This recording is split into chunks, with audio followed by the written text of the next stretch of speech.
আসসালামু আলাইকুম। প্রিয় দর্শক, গতকাল রাতে প্রধানমন্ত্রী জনাব তারেক রহমান জাতির উদ্দেশ্যে একটা ভাষণ দিয়েছেন। প্রধানমন্ত্রী দায়িত্ব নেওয়ার পর জাতির উদ্দেশ্যে এটাই ওনার প্রথম ভাষণ। তার আগে উনি ক্যাবিনেট মিটিং করেছেন এবং উনি ওনার সরকার কি করতে চান তার একটা ধারণা দিয়েছেন। এবং জাতির উদ্দেশ্যে উনি যে ভাষণটা দিয়েছেন, এই পুরো ভাষণটা আমার মনে হয় যে আমাদের খুব মন দিয়ে একবার একটু দেখা উচিত। কারণ এটা দেখলেই আপনি বুঝতে পারবেন, কিছুটা একটা ধারণা করতে পারবেন যে ওনার মনে আসলে কি চলছে, উনি কি করতে চান। আমি প্রথমে ভাষণের প্রথম যে কথাটা আমার খুব গুরুত্বপূর্ণ মনে হয়েছে, সেখানে উনি বলেছেন যে বিএনপিকে যারা ভোট দিয়েছেন কিংবা দেননি অথবা কাউকেই ভোট দেননি, এই সরকারের প্রতি আপনাদের সবার সমান অধিকার। দেখুন, এখানে তিনটা ক্যাটাগরি করেছেন। এক নম্বর হলো যারা ভোট দিয়েছেন বিএনপিকে, একটা ক্যাটাগরি। যারা দেননি মানে অন্য কাউকে দিয়েছেন, বিএনপির পরিবর্তে অন্য কাউকে দিয়েছেন। এনসিপিকে দিতে পারেন, জামাতকে দিতে পারেন, কোনো স্বতন্ত্র প্রার্থীকে দিতে পারেন, যে কাউকে, মানে অন্য কাউকে ভোট দিয়েছেন। আরেকটা হলো কাউকেই ভোট দেননি। কাউকে ভোট দেননি মানে কি? তার মানে তারা ভোট দিতেই যায়নি। যারা ভোট দেননি, একদম ধরেন 60% ভোট পড়েছে বলা হলো, তাহলে যে 40% লোক ভোট দিতে যাননি, তাদের ব্যাপারে উনি বলছেন এদের সবার এই সরকারের প্রতি, মানে ওনার সরকারের প্রতি সমান অধিকার। মানে যে বিএনপিকে ভোট দিয়েছে তার অধিকার কিন্তু যে ভোটই দেয় নাই, ভোট বর্জন করেছে, ভোট কেন্দ্রেই যায় নাই, তার অধিকারের চেয়ে বেশি নয়। একজন রাষ্ট্রনায়ক সুলভ বক্তব্য কিন্তু এটা। কারা ভোট দিতে যায় নাই? যারা যায়নি ভোট দিতে, তাদের মধ্যে অনেকেই কিন্তু, বেশিরভাগ আমি মনে করি, তারা হলো আওয়ামী লীগের সমর্থক। তাহলে উনি বলতে চাচ্ছেন একজন বিএনপির সমর্থক অথবা বিএনপির কর্মী এই সরকারের উপর যতটুকু দাবি নিয়ে কথা বলতে পারবে, একজন আওয়ামী লীগের কর্মীও ততটুকু দাবি নিয়ে কথা বলতে পারবে। আমি এই প্রথম এই ধরনের কথা বলতে শুনলাম কাউকে। শেখ হাসিনা আমরা দেখেছি এই ধরনের কথা বলার সাহস ওনার ছিল না। জনাব তারেক রহমান সাহেবের এই সাহসকে অথবা এই মনের যে ঔদার্য, এটাকে আমি মনে করি প্রশংসা করা উচিত। কেউ ভালো করলে প্রশংসা কেন করবেন না? করা উচিত। আপনি যে মত, যে পথেরই লোক হোক না কেন, উনি যে কথাটা বলেছেন, এই ধরনের কথাই তো আমরা শুনতে চাই। কেউ যখন মন্ত্রী হবেন, তিনি সবার মন্ত্রী হবেন। প্রধানমন্ত্রী যখন বলেন উনি সবার প্রধানমন্ত্রী, যার ওনার সঙ্গে যারা মন্ত্রী এবং প্রতিমন্ত্রী আছেন যে 49 জন, তাদেরকেও আমি বলবো আপনারা প্রধানমন্ত্রীকে ফলো করেন। উনি কি বললেন, কি উচ্চারণ করলেন, সেটাকে সমুন্নত রাখার চেষ্টা করেন। উনি কিন্তু বলেছেন যে এই সরকারের প্রতি তাদের সবার সমান দাবি। আমরাও আগামী দিনগুলোতে এটাকে একটু বিচার করে দেখতে চাই। আপনার কাছে একজন বিএনপির কর্মী গেলে পরে তার সঙ্গে আপনি কী আচরণ করছেন, আরেকজন নির্দলীয় লোক গেলে তার সঙ্গে আপনি কী আচরণ করছেন, অথবা যদি একজন আওয়ামী লীগের লোক আপনার কাছে যায় কোনো একটা ভ্যালিড একটা পয়েন্ট নিয়ে, তার কথাটাকে আপনি কীভাবে গ্রহণ করছেন, এটা কিন্তু আমরা জাতি হিসেবে বলে আমরা এটাকে খেয়াল করার চেষ্টা করব। উনি আরেকটা কথা বলেছেন, সে কথাটা হলো উনি কৃচ্ছ সাধনের জন্য, অপচয় যেন আপনারা কম করেন। এবং এটা বলতে যে উনি বলেছেন যে অতিরিক্ত সুবিধাও আমরা নিতে চাই না।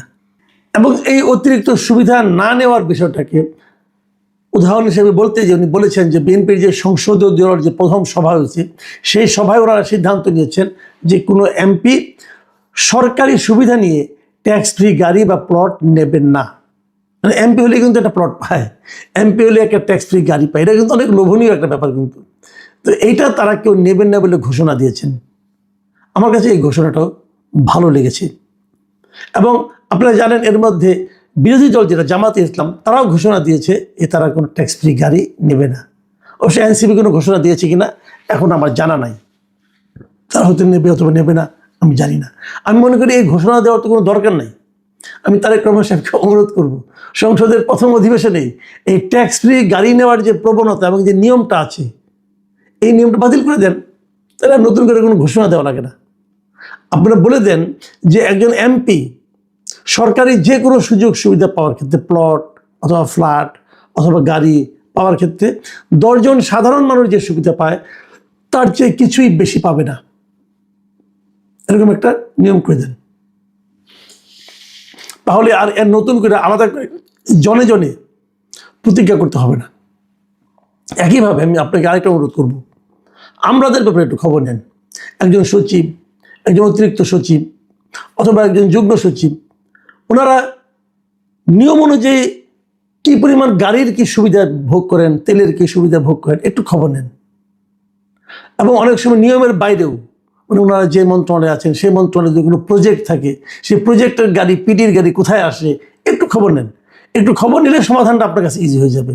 সমাধানের পথ নিয়ে আমি আলোচনা করছি, সমাধান আপনি পাবেন, কিন্তু একটু খবর নেন যে তারা, আপনারা তো গাড়ি নিচ্ছেন না, এমপিরা গাড়ি নিচ্ছেন না, মন্ত্রীরা সরকারের কাছে ট্যাক্স পেয়ে গাড়ি নিচ্ছেন না, আপনারা তো সরকারি গাড়ি পাবেন, সরকারি গাড়ি ওনারাও পান, কিন্তু ওনারা কীরকমভাবে পান, কি প্রক্রিয়ায় পান, একটু খবর নেন। এটা একটা আমার অনুরোধ থাকলো যে কিচ্ছু যখন সাধন করবেনই তখন এভাবে একটু করেন, কারণ যদি 10টা টাকাও আপনি খরচ কমাতে পারেন সেটাও কিন্তু এই দেশেরই লাভ, এই জাতিরই লাভ। উনি আরেকটা কথা বলেছেন, সেটা বলেছেন দেশের প্রতিটি সাংবিধানিক এবং সরকারি বেসরকারি প্রতিষ্ঠান চলবে বিধিবদ্ধ নিয়মে, নীতি নিয়মে। দলীয় কিংবা রাজনৈতিক প্রভাব প্রতিপত্তি অথবা জোর জবরদস্তি নয়, আইনের শাসনই হবে রাষ্ট্র পরিচালনার শেষ কথা। এই কথাটা আমার কাছে শুনতে খুবই ভালো লেগেছে।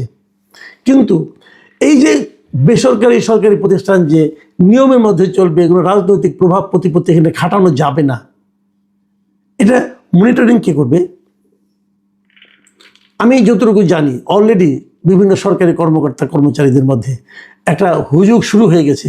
মাঝখানে ছিল কিন্তু কে কবে ছাত্র শিবির করতো, জামাত করতো, এটা নিয়ে কিন্তু গত 1.5 বছর অনেকে বলছে আমি জামাত করতাম, আমি ছাত্র দল করতাম। যারা নাকি আওয়ামী আমলে নিয়োগ পেয়েছে তারাও কেউ ছাত্রলীগ করতো না, সবাই জামাত এবং ছাত্র দল করতো, আর কিছু করতো না। এখন সরকার গঠনের পর যতটুকু আমি শুনেছি, জামাতের যে অফিসাররা ছিলেন যারা ছাত্র শিবির করতেন, জামাতের খুব ভালো ভালো সুযোগ তারা পেয়েছেন, তারা নাকি এখন বিএনপি হওয়ার প্রতিযোগিতায় নেমে গেছেন এবং তারা সব বিএনপি করতেন। আওয়ামী লীগের অনেক ঢুকে পড়ছে, বিএনপি করতেন। তো আমার কথাটা হলো কি, যে আওয়ামী লীগ কিংবা বিএনপি কিংবা জামাত, এটা আমলাদের পরিচয় হবে কেন? এই কথাটাই কিন্তু তারেক রহমান বলেছেন যে এখানে কোনো আইনের শাসনটা মূল কথা, প্রত্যেকটা প্রতিষ্ঠান চলবে বিধিবদ্ধ নীতি নিয়মে। তো বিধিবদ্ধ নিয়মটা কি?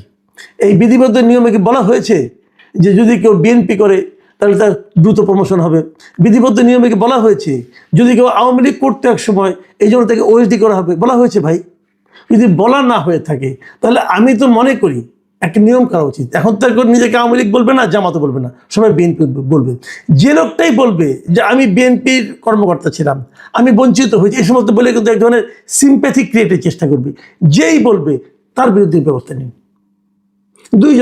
সিম্পলি দুইজন লোকের বিরুদ্ধে ব্যবস্থা নেন, দেখবেন আর কোনো বিএনপির লোককে খুঁজে পাবেন না, জামাতও খুঁজে পাবেন না, আওয়ামী লীগও খুঁজে পাবেন না। আমলাদেরকে বলেন ভাই আপনারা পেশাদার আমলা হন, সরকারি কর্মকর্তা কর্মচারী হন, আওয়ামী লীগ বিএনপি হয়েন না। এই যখনই তারা আওয়ামী লীগ বিএনপি শুরু করবে তখন আপনি যত কিছুই মিষ্টি মিষ্টি কথা বলেন না কেন, যতই নীতি নৈতিকতার কথা বলেন না কেন, সব ফেল মারবে। কাজে আপনি অন্যদিকে না যেয়ে আগে যারা নাকি নিজেদেরকে বিএনপি বলে যে আমি বিএনপির কর্মকর্তা, বিএনপি করতাম বলে আমাকে একবার প্রমোশন আটকায় দেওয়া হয়েছিল, অথবা এখন ডাবল প্রমোশন লাগবে, এই ধরনের কথা যত লোক বলে তাদের বিরুদ্ধে আগে আইনি ব্যবস্থা নেন, তাদের বিরুদ্ধে একটা ব্যবস্থা নেন, তাদেরকে একটা পানিশমেন্ট দেন।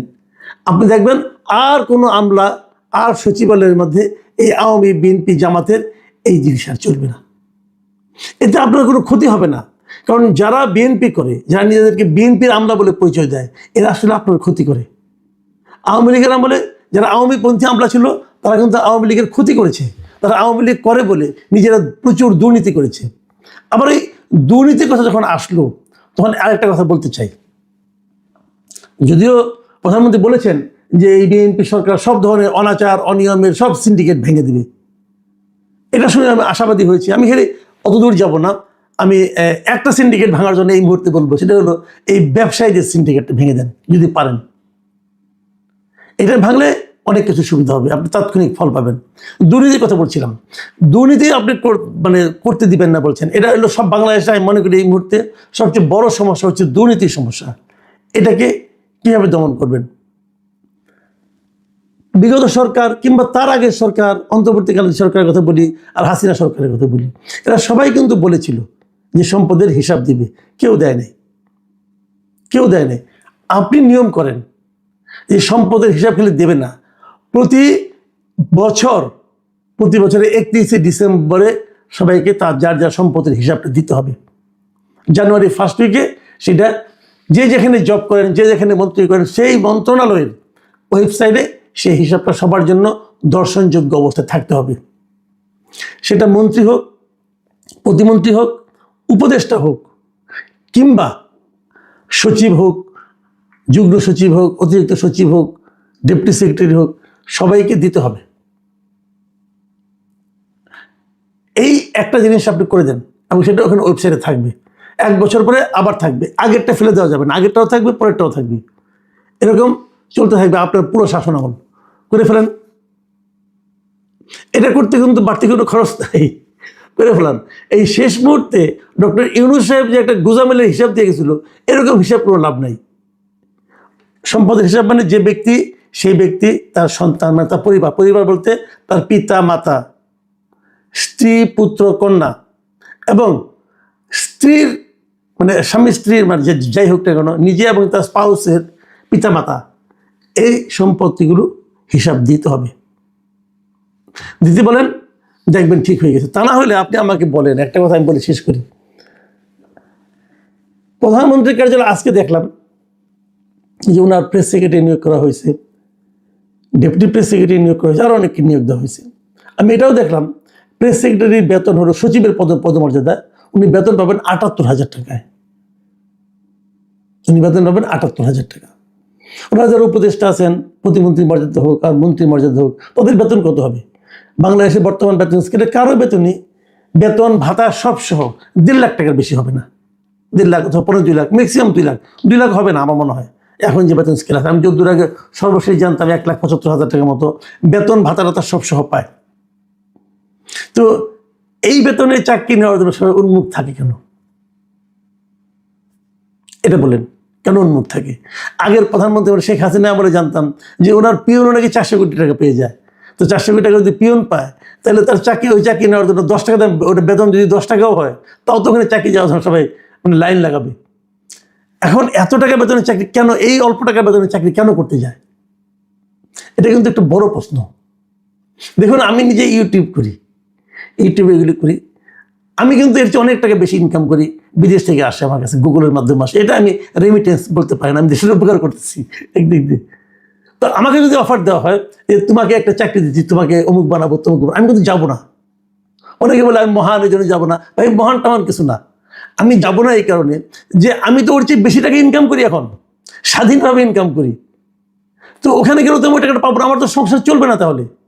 কারণ আমি যখন বেশি টাকা ইনকাম করি, আমি তো বেশি টাকা খরচও করি, তো ওখানে তো আমার ওই টাকা তোমার সংসার চলবে না, তাহলে আমি যাবো কেন?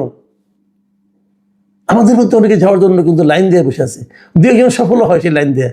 যিনি সফল হন তাকে আমার প্রশ্ন, আপনি তখন ইউটিউব করতে পারবেন না, আপনার ওই টাকাতে আপনার ইনকাম তো আপনার অর্ধেকের চেয়ে কমে যাবে। তাহলে আপনি সংসার কেমন চালাবেন? নাকি দেশ উদ্ধার করতে নামছেন? যদি দেশ উদ্ধার করতে নামেন, আপনাকে স্যালুট। আর যদি দেশ উদ্ধারের নামে নিজের ভবিষ্যৎ উদ্ধারের কথা চিন্তা করেন, তাহলে আপনার প্রতি ঘৃণা থাকলো। আমাদের অনেক বন্ধু বান্ধব অনেক জায়গায় চাকরি করছেন, সরকারের নতুন সরকারে আসছে, লাইনঘাট দিচ্ছেন, চাকরি করছেন, তাদের সবার প্রতি আমার একই কথা।